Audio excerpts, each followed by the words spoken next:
주시는 말씀은 고린도전서 12장 3절 말씀입니다. 고린도전서 12장 3절 말씀, 한 절의 말씀이니까요, 저와 여러분들이 한 목소리로 읽도록 하겠습니다. 그러므로 내가 너희에게 알리노니 하나님의 영으로 말하는 자는 누구든지 예수를 저주할 자라 하지 아니하고 또 성령으로 아니하고는 누구든지 예수를 주시라 할 수 없느니라.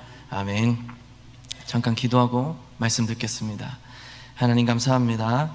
이 시간 우리 의지로 나온 것 같지만 주님께서 이끌어 주신 것인 줄 믿습니다.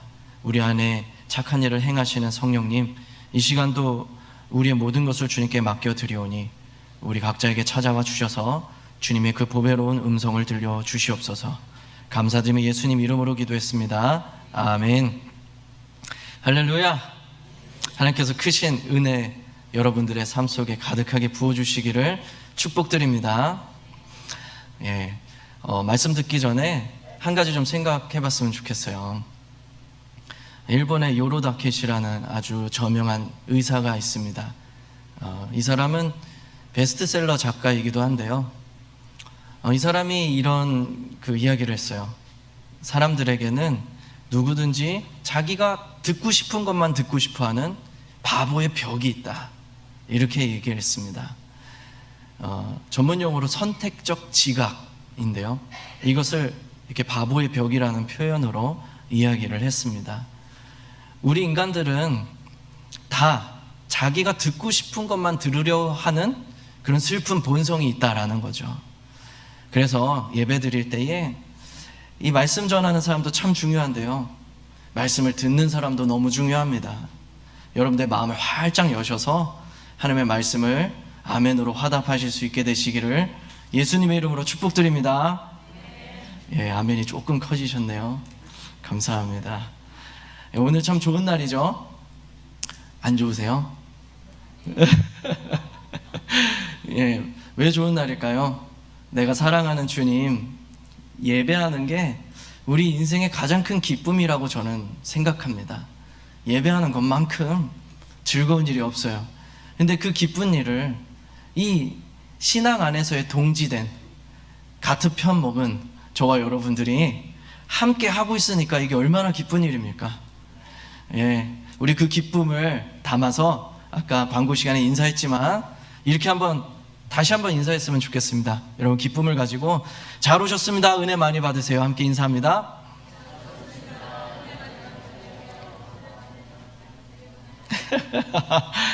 감사합니다. 제가 나이가 연소한데 이렇게 순종해 주셔서 진심으로 감사드립니다. 오늘 본문 말씀을 보니까요, 성령님께서 일하실 때 어떤 목적을 가지고 일을 하시는지가 아주 분명하게 증거되고 있습니다. 성령님께서 일하실 때 어떤 목적을 가지고 일하시는가, 그것에 대해서 이렇게 말합니다. 예수 믿게 하시려고. 성령님이 무슨 일을 하시든지 간에 예수님을 믿게 하시려고 그 일을 하신다는 거예요. 성령님이 은사를 주시든 방언을 주시든 예언을 주시든 치료를 허락하시든 아니면 어떤 사람을 위로하시든 인도하시든 부족한 부분을 채워주시든 성령님이 어떤 일을 하시든지 간에 그 일을 하실 때에는 그 마음의 동기가 무엇이냐? 예수님 믿게 하려고 하신다는 거예요. 예수님 믿게 하시려고 오늘도 예수님은 우리 가운데서 역사하시는 분이십니다. 그 예수님 우리 가운데 믿게 하시려고 성령님은 오늘도 열방을 감찰하시면서 그 예수님을 찾는 이들을 지금 살펴보고 있습니다. 오늘 본문 말씀 속에서 말씀하시고 있는 대로 성령님의 동기는 오직 예수 믿게 하는 거예요. 저와 여러분들이 이 성령님을 회복하는 것만큼 중요한 일이 없다고 믿습니다. 왜냐하면 신앙생활이라는 거 믿음으로 시작해서 믿음으로 끝나는 거잖아요. 근데 더 무엇이 필요하겠어요? 우리에게 믿음 주시는 성령님께서 우리 안에 정말 능력 있게 다시 한번 자리 잡으시고 인정받으시는 것이 우리 교회가 회복해야 될 일인 줄 믿습니다. 오늘날 현대교회가 지금 가지고 있는 커다란 비극이 무엇입니까? 예수님을 안 믿고 돈을 믿는다는 거예요. 예수님을 안 믿고 성도의 숫자를 믿는다는 것입니다. 예수님을 안 믿고 우리가 구축해 놓은 종교적인 시스템을 믿는다라는 것입니다. 그래서 오늘 우리에게는 그 무엇보다 이 성령님이 너무나 필요합니다. 성령님 없이 신앙생활 할 수 있을까요? 그 대답, 성경은 뭐라고 대답하고 있냐면 성령님 없이도 신앙생활 할 수 있다라고 합니다. 사도행전 19장 2절에 보면 사도 바울이 에베소에서 온 한 성도에게 이렇게 묻습니다. 너희가 믿을 때에 성령을 받았느냐? 그저 그들이 이렇게 대답해요. 우리는 성령님이 계신 것도 몰랐노라. 디모데후서 3장 5절에서는 이렇게 이야기합니다. 마지막 때에 경건의 모양은 있으나 경건의 능력은 부인하는 교회들이 증가하게 될 것이다 라고 그렇게 경고하고 있습니다. 이 말은 무슨 말입니까? 우리가 성령님 없이도 마땅히 성령님을 의지해서 신앙생활을 해야 되는데 성령님이 없이도 우리가 구축해 놓은 종교적인 시스템을 의지해서 신앙생활의 모양을 유지해 갈 수 있더라는 거예요. 오늘날 우리 가운데 그래서 성령님이 너무나 필요한 겁니다. 우리가 경건의 껍데기만 가지고 있는 자들이 되지 않도록. 시편 23편은 너무나 유명한 구절이죠. 우리가 너무 사랑하는 구절입니다. 여호와는 나의 목자시니 부족함이 없으리로다. 그가 나를 푸른 풀밭에 누이시고 쉴만한 물가로 인도하시는도다. 내가 사망의 음침한 골짜기를 걸을지라도 해를 두려워하지 않는 것은 주의 지팡이와 막대기가 나를 안위하십니다. 그가 주께서 원수의 목전에서 내게 상을 베푸시고 그분이 내게 기름을 부어주심으로 내게 부족함이 없도다. 이 고백을 한 다윗 어떤 상황에 있었나요? 쫓겨다니는 상황이었습니다. 환경만 보면 도무지 원망할 거리 투성이고 감사할 것이라고는 없는 상황이었어요. 그런데 이런 주옥과 같은 고백을 할 수 있었던 이유는 무엇입니까? 1절 때문이에요. 1절이 믿어지면 다 되는 것입니다. 여호와는 나의 목자시라는 것을 내가 믿을 수 있다면 여러분 사망의 음침한 골짜기를 걸을지라도 나는 괜찮다예요. 원수들이 나를 우겨쌌을지라도 내가 하늘을 보며 기뻐하겠다는 거예요. 믿음이 모든 것을 바꿔놓은 것입니다. 그래서 성경은 성령님이 임재하실 때 때때로 진동케 하시는 분으로 그런 이미지를 그리고 있어요. 모세가 주님 만나러 시내산에 올라갔을 때 막 안개가 피어오르면서 온 땅을 진동하시면서 주님이 임하셨습니다. 예수님께서 부활하셨을 때 휘장이 갈라지면서 온 땅이 뒤흔들렸다고 기록합니다. 바울과 실라가 감옥에 갇혀서 찬송을 부를 때 주님이 어떻게 찾아오셨나요? 온 땅을 뒤흔드시면서 찾아오셨습니다. 왜 이토록 성경은 진동케 하시는 이미지로 주님의 임재를 그리고 있나요? 제가 24살 때 주님을 만났습니다. 그 전에 저는 예수님이 없다고 생각했어요. 저는 5대째 예수 믿는 집안에서 자랐지만 예수님이 없다고 생각했습니다. 그런데 24살 겨울에 설교를 듣는데 마음에 이런 마음이 들어요. 저 하나님이란 분이 정말 계시다면 나도 그 하나님 한번 만나보고 싶다. 근데 그 열린 마음의 문틈 사이로, 그 조금 열린 문틈 사이로 주님이 들어오셨어요. 그때 제가 알던 세상이 흔들려서 뒤엎어져 버리고 하나님이 보여주시는 새로운 나라가 보였습니다. 우리가 예수 믿을 때에, 성령님이 우리 가운데서 역사하셔서 믿음을 부어주실 때에 이런 충격이 있다는 거예요. 우리가 알던 세상이 무너져 버리고 하나님 나라가 보이기 시작합니다. 이런 충격이 믿음 가운데 성령님이 역사하실 때에 우리 가운데 일어나는 일이라는 거예요. 그래서 성령님께서는 오늘도 진동케 하시며 임하십니다. 왜? 우리로 예수 믿게 하시려고요. 우리가 돈 믿는 게 아니라, 사람 수 믿는 게 아니라, 우리가 가진 프로그램 시스템 믿는 게 아니라 오직 예수 믿게 하시려고 오늘도 우리에게 역사하시는 분이 바로 성령님이시라는 겁니다. 사랑하는 성도 여러분, 제가 성경을 보니까 성경이 약속하고 있는 두 가지 부흥이 있어요. 특별히 마지막 때에는 이 두 가지 부흥이 일어날 것이다 라고 성경은 우리에게 약속하고 있습니다. 첫 번째 부흥은 악의 부흥입니다. 악은요, 가만히 놔두면 사라지는 게 아니라 날마다 증가해서 점점 더 번성케 되고 부흥케 된다는 거예요. 그래서 디모데후서 3장 1절 이하로 보면 악의 목록이 쭉 나오는데요, 태초 이후에 인간의 범죄 이후로 계속해서 증가되어 온, 계속해서 번성해 온 악의 목록이 거기에 나와 있어요. 악은 사라지는 게 아니라, 감소하는 게 아니라 계속해서 증가한다는 소리죠. 이 악의 부흥을 우리가 어떻게 알 수 있습니까? 한번 예를 들어볼까요? 악한 사단 마귀가 오늘날 이 시대에 성도와 교회를 무너뜨리기 위해서 가장 잘 효과적으로 사용하는 그 무기 중 하나가 음란입니다. 음란. 이 음란이라는 카테고리를 놓고 한번 생각해 봅시다.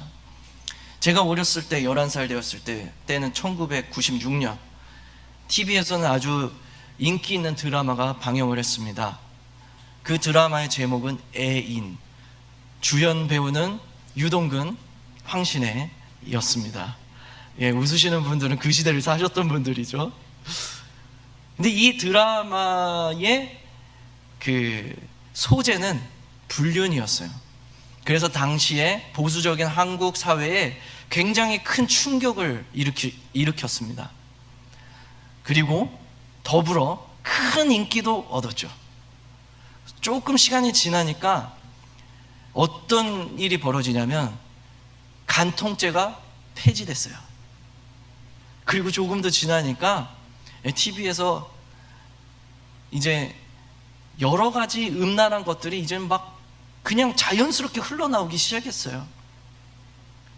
특히 제가 한국에서 사역할 때 청소년들을 위한 집회를 열면서 이 박강식 선교사님이라는 분하고 같이 이제 집회를 연 적이 있었습니다. 근데 이분이 어떤 분이냐면, 특이점이 무엇이냐면, 이 사람은 어디 지역으로 파송된 선교사가 아니었어요. 이 사람은 우리나라의 제1호 문화 선교사였습니다. 이 사람이 원래는 그 미디어 계통에서 아주 영향력 있는 사람이었습니다. 근데 예수 믿고 나니까 내가 이 음란하고 악한 영역에서 도저히 있을 수가 없겠다. 차라리 내가 이 영역을 한번 선교해보자. 그래가지고 이 문화 선교라는 개념이 점점 더 이렇게 확산되기 시작했어요. 그러니까 문화라는 영역도 이제는 우리가 선교해야 되는 그런 상황이 된 거죠. 그때가 10년 전입니다. 근데 오늘날 와서는 이제 뭐 지상파 방송이 영향력이 없어요. 요새 진짜 영향력 있는 거는 OTT죠. 뭐 넷플릭스, 뭐 무슨 쿠팡 플레이, 뭐 여러 가지 있지 않습니까? 여러 매체에서 막 그 여러 가지 그런 영상물들이 쏟아져 나오는데, 그런 영상물들 보면요, 그냥 폭력적이고 음란한 것들이 여과 없이 그냥 그대로 이렇게 노출되고 있어요.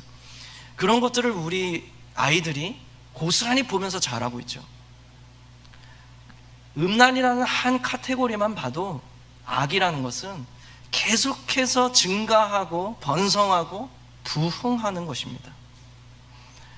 이런 악의 번성은 기후 변화만 봐도 알 수가 있어요. 저희가 어렸을 때는 이상기온이라는 것이 흔하지가 않았습니다. 근데 이제 시간이 가면서 이 이상기온이 환경오염 때문에 너무 심해진 거예요. 그래서 2015년에 파리 기후협약이라는 것을 열방에 있는 그런 나라들이 모여서 맺었습니다.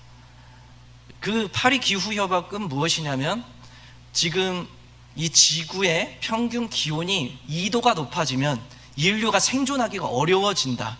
그러니까 이제 이 2도가 넘어가지 않도록 각종 규제를 가해서 이제 이 2도가 넘어가지 않도록 애를 좀 써보자. 그게 파리 기후협약이에요. 그게 2015년도에 일어난 일인데, 제가 작년에 뉴스를 보다가 아주 끔찍한 소식을 들었습니다. 2020년 후반부가 되면, 2020년대 후반, 그러니까 뭐 2028년, 2029년 뭐 이런 때가 되겠죠. 이때쯤이 되면 지구 평균 기온이 2도가 달성이 될 것이라는 그런 기사였습니다. 여러분, 요한계시록 8장에 보면요, 일곱 나팔의 재앙이 나타납니다. 첫 번째 나팔을 부니까 땅의 3분의 1이 죽어버려요. 두 번째 나팔을 부니까 바다의 3분의 1이 죽습니다. 세 번째 나팔을 부니까 강의 3분의 1이 죽어요. 여러분, 어쩌면 우리가 살아있는 동안 이 지구의 3분의 1이 사람 살지 못하는 땅이 되는 걸 목격할 수도 있습니다. 우리는 그야말로 지금 계시록을 살아가고 있는 중인지도 몰라요. 그런데 그럼에도 불구하고 우리가 낙심하지 말 것은, 성경은 이런 악의 부흥뿐 아니라 성령의 부흥에 대해서도 말씀하고 있다는 것입니다. 성경은 우리에게 약속하기를, 말세에 내가 내 영을 내 남종과 여종 모든 육체에게 부어줄 것이다 라고 약속하고 계십니다.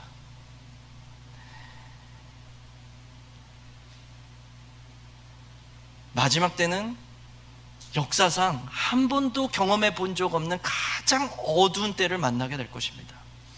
그러나 동시에 하나님께서 예비하신 가장 찬란하고 가장 권능 있으며 가장 순결한 하나님의 종들 또한 예비되고 있다는 사실입니다.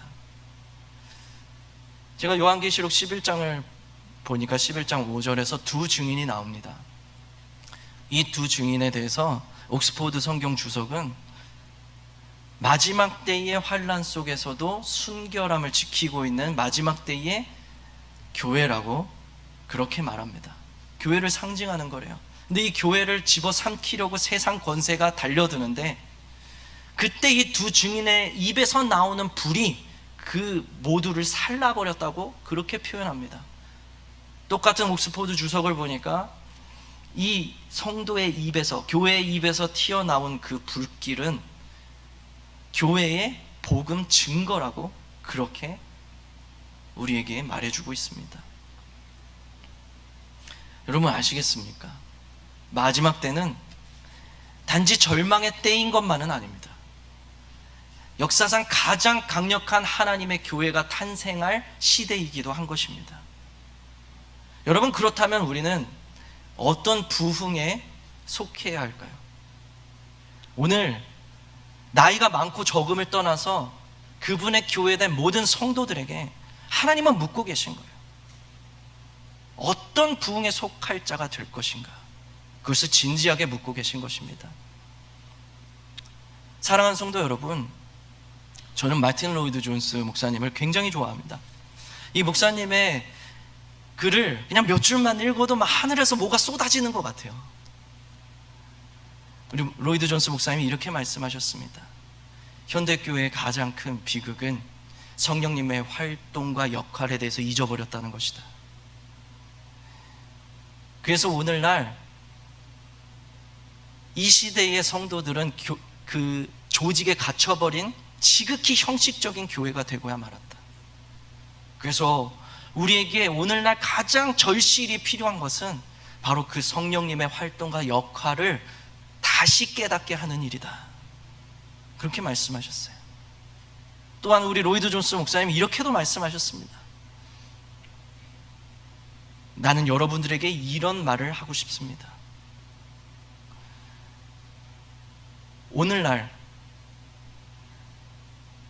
현대교회를 대표하는 것은 무엇입니까? 조직과 지식이 아닙니까? 우리는 성령의 세례와 성령의 역사와 영적 세계를 알고 있습니까? 조직과 지식이 대표가 되어버린 교회가 어떻게 성경적이라고 할 수 있겠습니까? 나는 믿습니다. 아무리 평범한 사람이라 할지라도 하나님의 권능을 받는다면 권능의 사람이 될 것을 믿습니다. 이것이 진정한 기독교용 신약의 교회인 것입니다.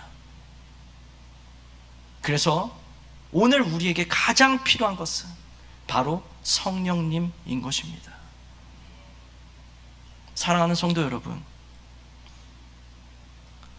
저와 여러분들에게 가장 절실한 것은 무엇입니까? 우리에게 믿음 주시려고 찾아오신 성령님의 역사인 줄 믿습니다. 저와 여러분들의 삶이 그 성령님의 역사 안에서 날마다 강건해지는 삶이 되길 원합니다.